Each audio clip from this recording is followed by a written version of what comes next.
talking about serious questions is a pleasure. It is perhaps the greatest mere pleasure known to man.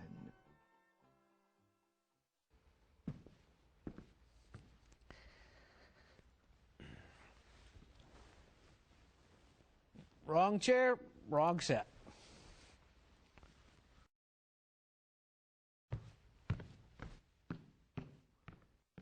This is the right chair, and this is the right set. Because it's time once again for Ask Mr. Chesterton.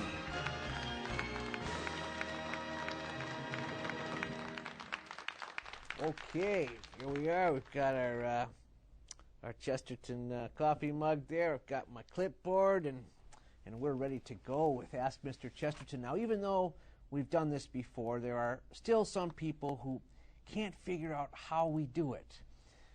Well, we start with G.K. Chesterton. There he is, right there. See him there. He's sitting on his park bench in London in 1930 or so.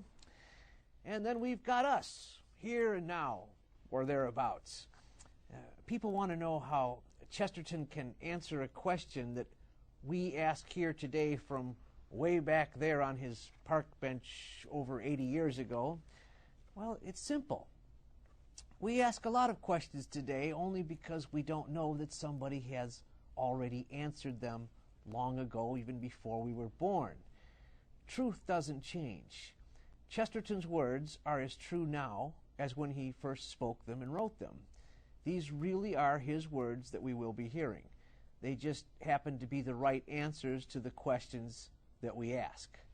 So, we'll have questions today from our studio audience, from your phone calls and your emails. So, let's get started.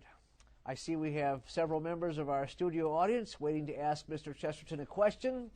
Just get in line there behind the microphone. That's good. You're first, sir. Just speak into the microphone. What is your question for Mr. Chesterton? Yeah. What do you think of Grimm's Law? Of what? Grimm's Law? Grimm's Law. Yeah. Our first question, Mr. Chesterton, is what do you think of Grimm's Law? If there is such a thing as Grimm's Law, I would break it if I knew what it was. Okay, thanks. All right. Another question from the audience. Go ahead, please. Yeah, I watched all the other shows in this most recent series, and there was this one episode about life and death. I don't really get it. I mean, I don't actually think there was anything to get. I mean, in spite of whatever you were trying to say, the fact is simple. Life is hard, death is easy. Easy, without being pleasant. Okay, but since you can't really explain life, you just talk about death. I mean, that basically sums up Catholic theology, right? Religion is pretty much a cop-out, isn't it? Catholic apologetics is just the apologetics of death. That's all a Catholic theologian can talk about. Why? Because he proclaims life everlasting?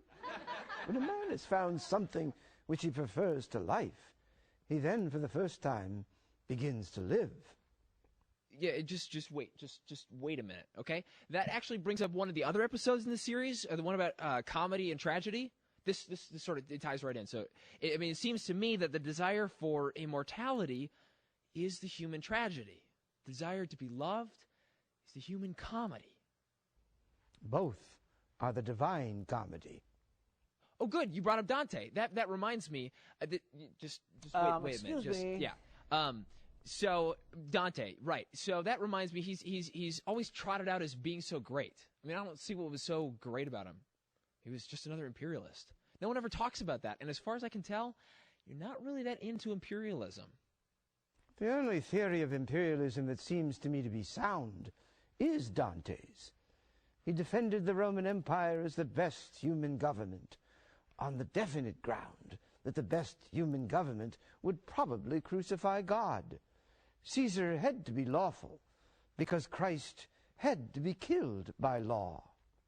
Okay, that's clever. But since you brought that up, just a minute, okay? So since you brought that up, Excuse me, we need yeah, to okay, let this will someone just else take a ask second, a okay? question. Perhaps could you One of be- the other shows in the series was about faith and doubt, and it seems to me that faith is just emotional, whereas doubt, if I may say so, is the prerogative of the intellect, right?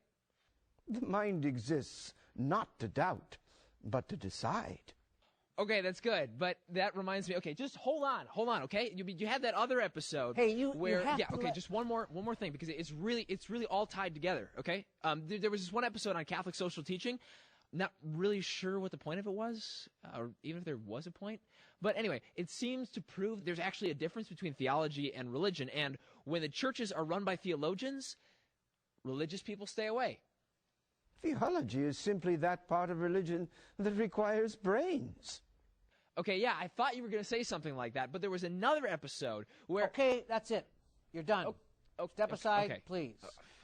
Just let the next gentleman ask a question. Yes. Go ahead, sir. Do you have a question? Yes, Mr. Chesterton. Excuse me. You'll just have to wait just a moment. We have our first phone call here. Hello. You're on Ask Mr. Chesterton. Where are you calling from? I'm calling from Virginia. Okay. Go ahead. I've watched all the shows in the most recent series, and there was one show on the environment, and it seems to me you never explain exactly what you consider to be the right relationship with the natural world. In fact, you really didn't explain anything. I mean, the whole thing was pretty much a cop-out, you know, if you ask my opinion. And I gotta go. Would everyone in the audience kindly turn off their cell phones?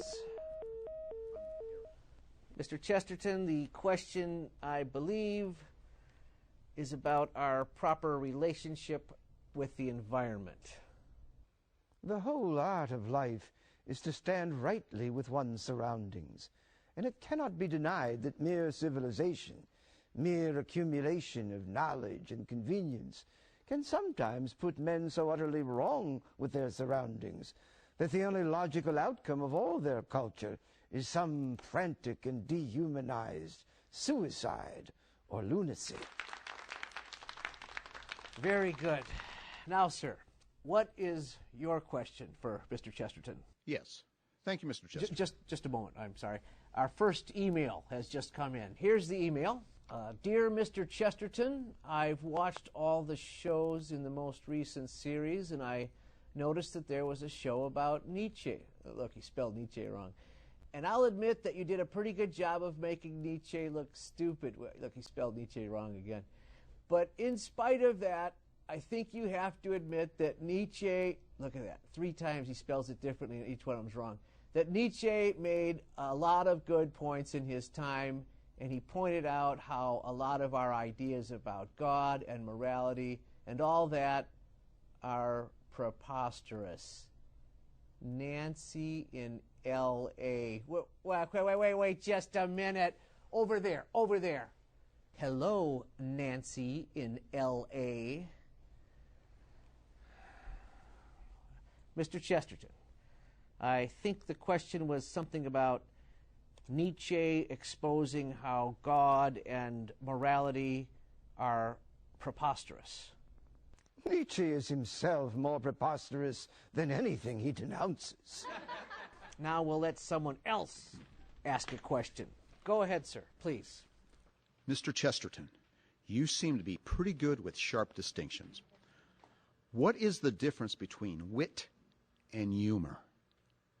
Wit is always connected with the idea that truth is close and clear. Humor, on the other hand, is always connected with the idea that truth is tricky and mystical and easily mistaken. Wit is as abstract as algebra. It is a logical weapon very valuable to truth. But humor depends on human beings, and therefore on special, separate human beings. Therefore, wit is international, while humor is national. I see. Then what is the difference between wit and mirth? A man's wit overpowers his enemies, but his mirth overpowers him. I see. Then what is the difference between wit and wisdom? A man can pretend to be wise, but a man cannot pretend to be witty. I see. Then what's the Okay, difference? that's enough. Do you remember what happened to the last guy who asked too many questions? Seems like none of you have figured out that brevity is the soul of wit. Somebody once said that brevity is the soul of wit, when he obviously meant to say that wit is the soul of brevity. It is obvious that the brevity is only the body, while the wit is the spirit. In mere brevity, as in the statement, "Cats eat rats," when left to itself, seems still to await some awakening visit of the divine fire. I do not say that brevity is the soul of wisdom, as it is said to be of wit, but I do say that it is much easier for folly to pretend to be wisdom when it is not put to the brisk test of brevity. We have another phone call. Hello, you're on Ask Mr. Chesterton. Where are you from? Euclid, Minnesota. Where's that? Minnesota. I meant what it's near. Never mind. What's your question for Mr. Chesterton? Mr. Chesterton, there are many intelligent atheists today. How would you deal with them? There are intelligent atheists, but the stupid sort are much commoner and much nicer. I shouldn't wonder if heaven is largely populated with atheists of that sort, scratching their heads and wondering where they are. If there were no God, there would be no atheists. I like that one. You have to think about it for a second there. Okay, here's an email. Dear Mr. Chesterton, what do you think about the movement to legalize same-sex marriage? How can we really forbid it? After all, shouldn't we appreciate the fact that it's beautiful when two people love each other? Tony in San Francisco. We have no particular reason to suppose that a lily was intended to be beautiful.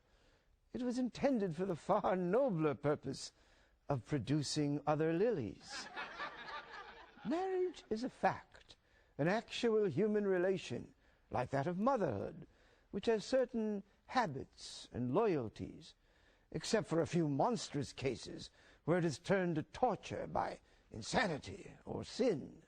Though a proper Noah's Ark should contain 2 specimens of every animal, nobody ever proposed that it should contain 2 Noahs. People who hold these views are not a minority, but a monstrosity. It is simply another example of the modern and morbid weakness to sacrifice the normal to the abnormal. Okay, we have another question from the audience. Go ahead, please. What's the matter? Yes, I have a question, but I'm not so sure that that last answer was exactly right. You see, I think this is one example of where Mr. Chesterton is not quite up to date. To be up to date is a paltry ambition, except in an almanac. But don't you see what you're doing? You are imposing your morals on someone else, and that's not good. And why can't you just let people be happy by letting them do what they want? For the simple reason that if the solution of human sorrow were as simple as that, human beings would have found it long ago. If a man could be instantly happy merely by doing as he likes, he would never have gone on so long doing as he dislikes. If paradise actually lay along the line of least resistance, how could we have missed it? So many pagan peoples have worshipped nature, and so many communal communities have returned to nature, and yet all of the sensible ones have returned to civilization.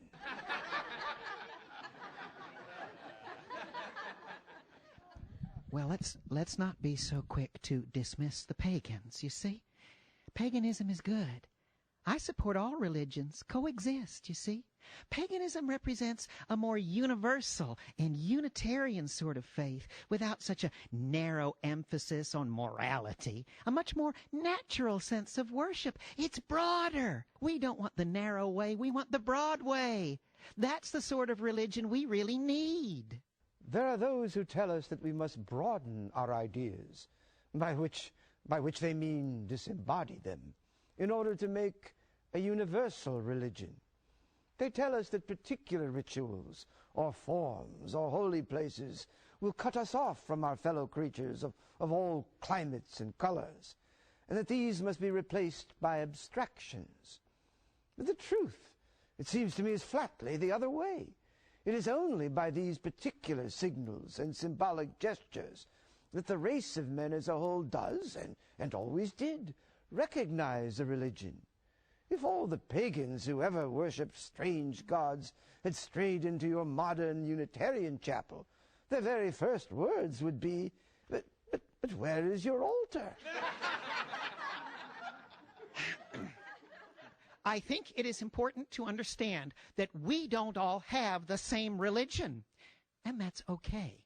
In fact, when it comes right down to it, no two men have exactly the same religion. But the same religion can have both of the men.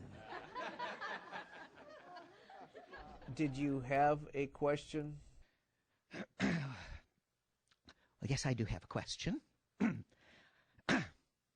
My question is about the doctrine of the fall.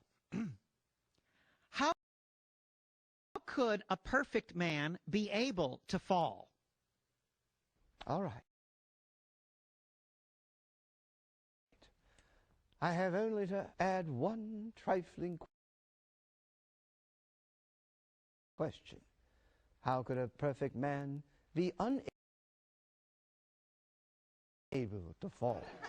Is it not evident that a perfect man ought to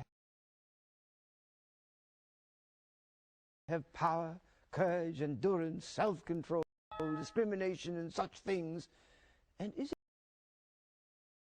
it not obvious that he would not, or move towards temptations, must be able to fall? Watch your step there. Go ahead, please. I'm not even sure we want to hear that. You can ask a question, one question only, and then go sit down. You got that? I wonder what Chesterton would do if he were made a dictator. The truth is, and I apologize for my egotism or for mentioning any matters of a delicate personal nature, but the truth is that I am a dictator. You see, every day I dictate to a very efficient lady who is kind enough to take down my remarks on a typewriter. But when I consider how hard I find it, even with such assistance, to get through all my work and attend to all my business, and how even at the best errors can still occur, I wonder whether any dictator can really be so directly efficient or universally exact as is sometimes suggested, merely because he is dictating to 20 stenographers and dealing with 10,000 things at once. Thank you. Next question from the audience, please. But I didn't get to ask my question. Mr. Chesterton just answered your question. But that wasn't my question. I was just wondering out loud what Chesterton would do if he were a dictator, and then he answered out loud. What's your question? It's pretty basic, Mr. Chesterton. I'd like to hear you explain what's the difference between work and play. Work is doing what you do not like. A play is doing what you like.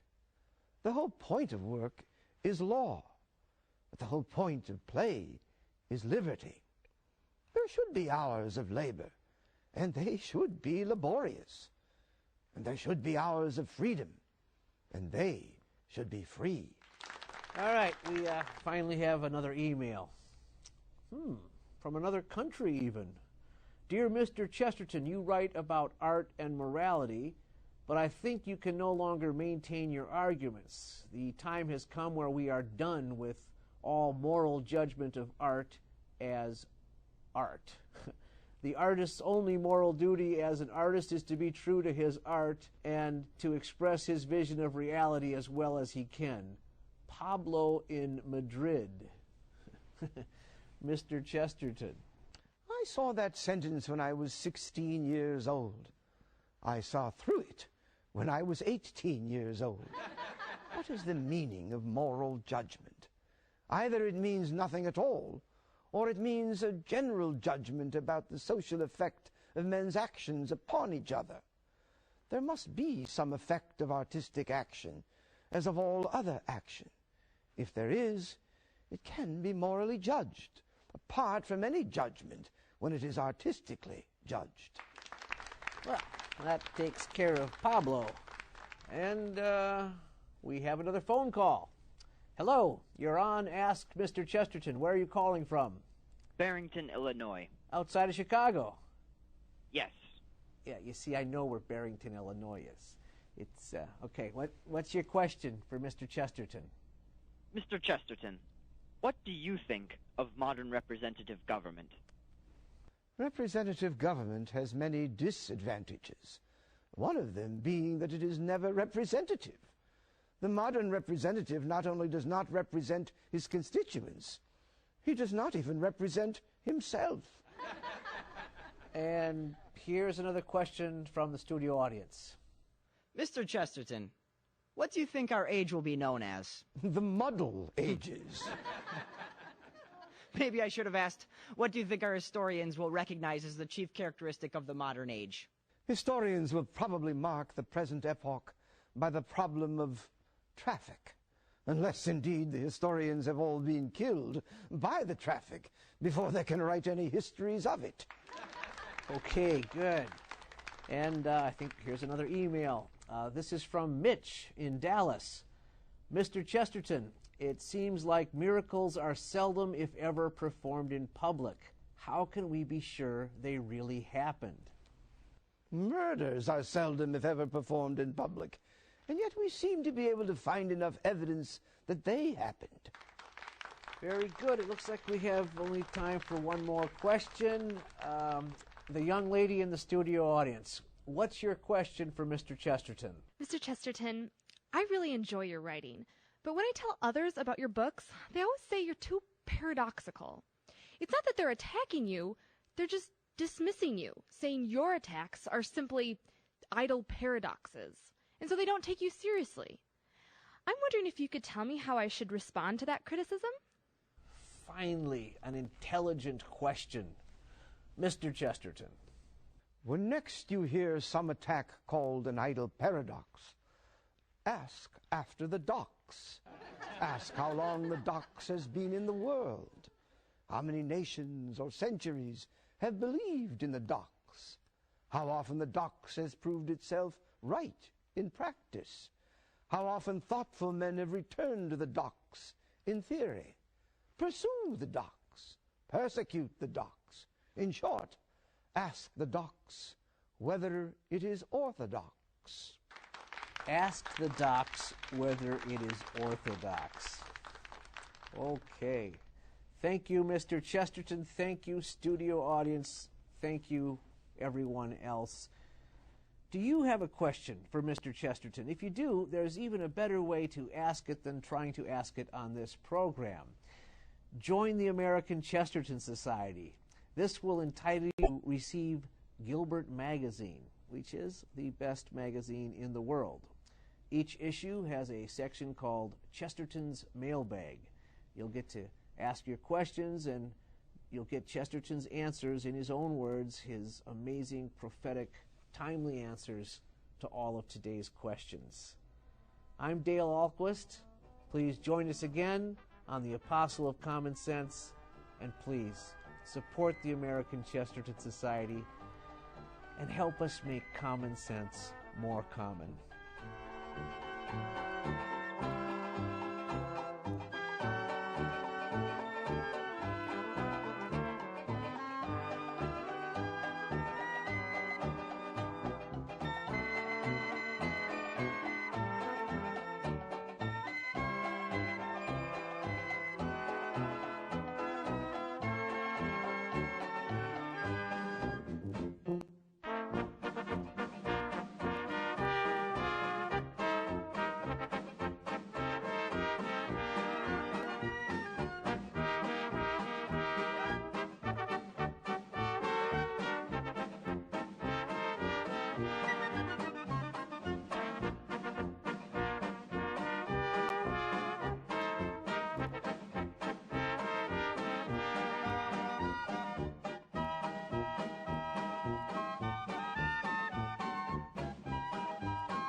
the Holy Rosary with Mother